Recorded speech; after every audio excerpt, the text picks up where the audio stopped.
Magandang araw po muli mga Pinoy Baryanatics.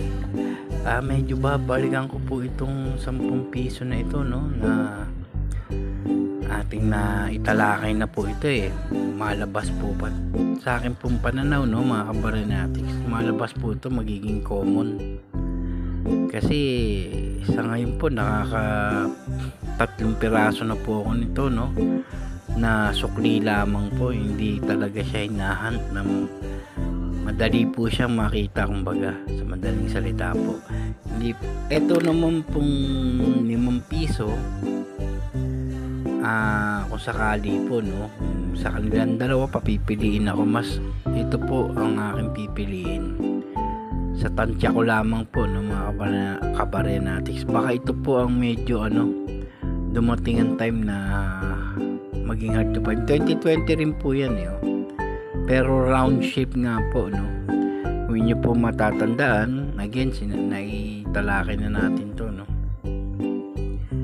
hanggang 2019 lamang dapat po ito, no, yung round shape na ito, kasi nagkaroon na nga po ng enhance sa baryang ito, no, NGC. Nagkaroon na po ng nonagonal na 2019 2020, kaya nakakapagtaka, no, nagkaroon pa siya ng, ako po kasi gaya ng sinabi ko, no, sa content na yun, meron akong palagay, medyo may pananaw ako rito kung bakit nagkaroon ng ganitong 2020.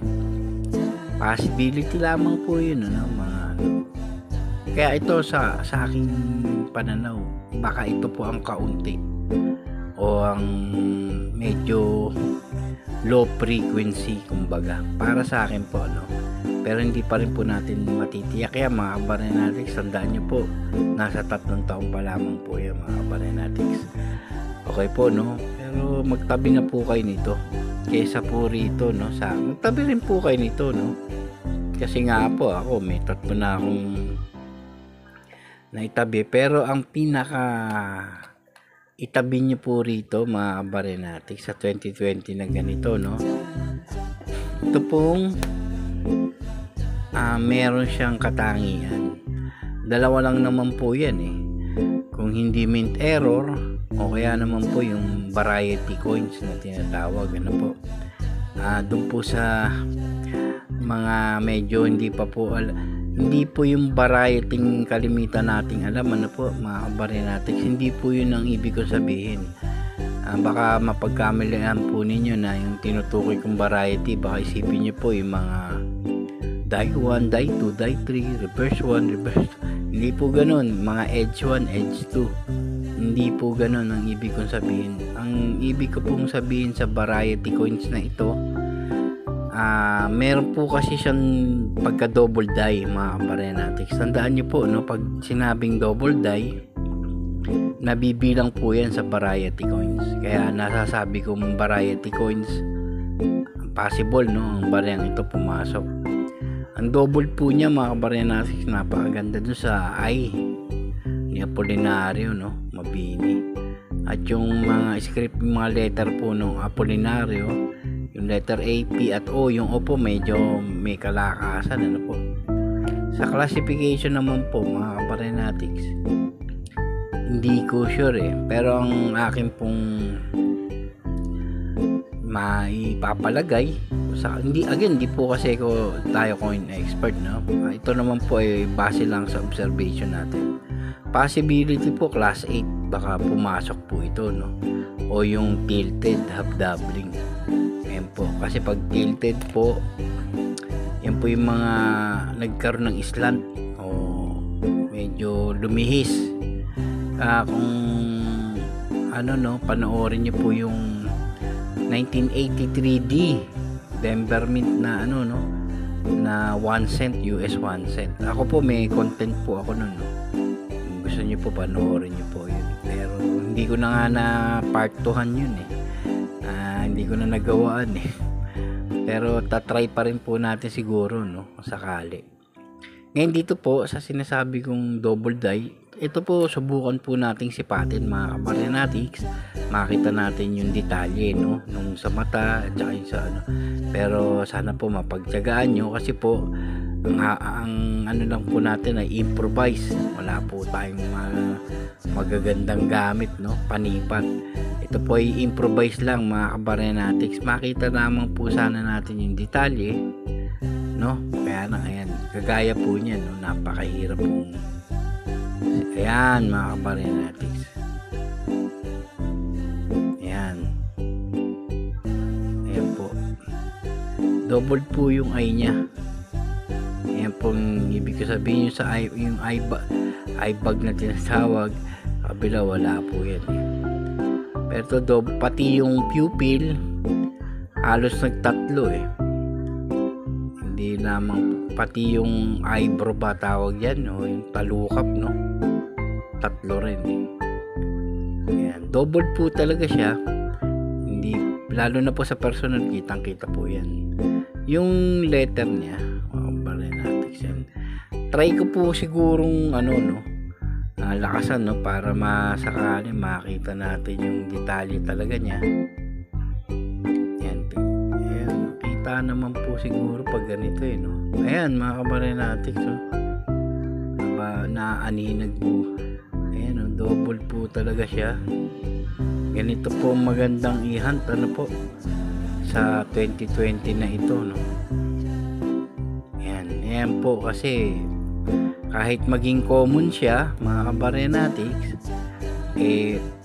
magiging valuable po siya at collectible dahil po sa error niya or mint error niya or variety nga na tinatawag, no.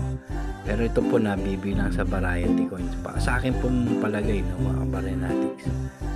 And sipatin po natin muli. Ayan, mga kabarenatics.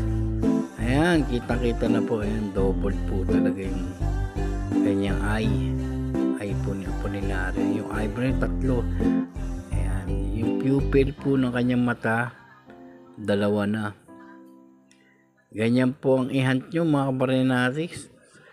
Ito po, pwedeng pumasok itong pang-ibig niya. Ayan, tingnan nyo po yung letter O.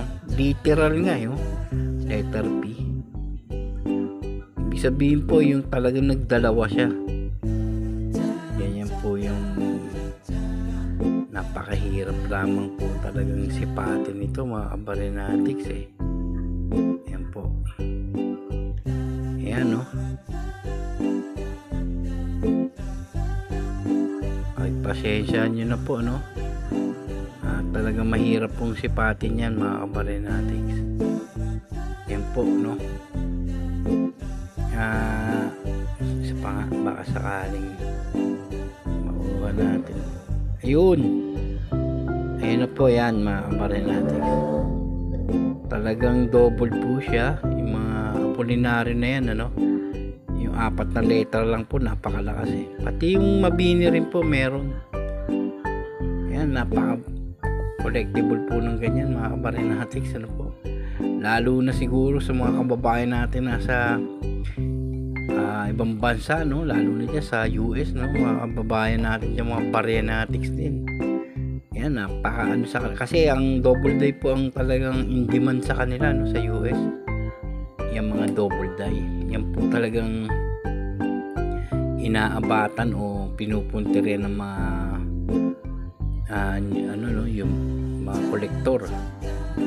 Kitang-kita naman po, mga kabarenatics, ano po, yung double po talaga yung kanyang eye. Ayan po, naka-jackpot po tayo, no. 2020 po. Ayan po ang i-hunt nyo, no, mga kabarenatics, ano po, sa 2020 na ito. Kumbaga lumabas man siyang common, pero dahil sa naging katangian niya na yan na variety coins, again, na double die po siya. Ayan po, napaka collectible niya, mga kabarenatics.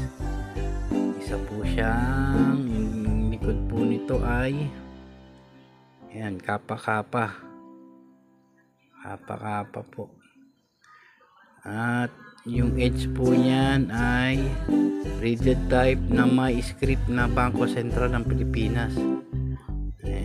Ito po yan eh. Ayan, may script po yan, Bangko Sentral ng Pilipinas, at rated type po siya.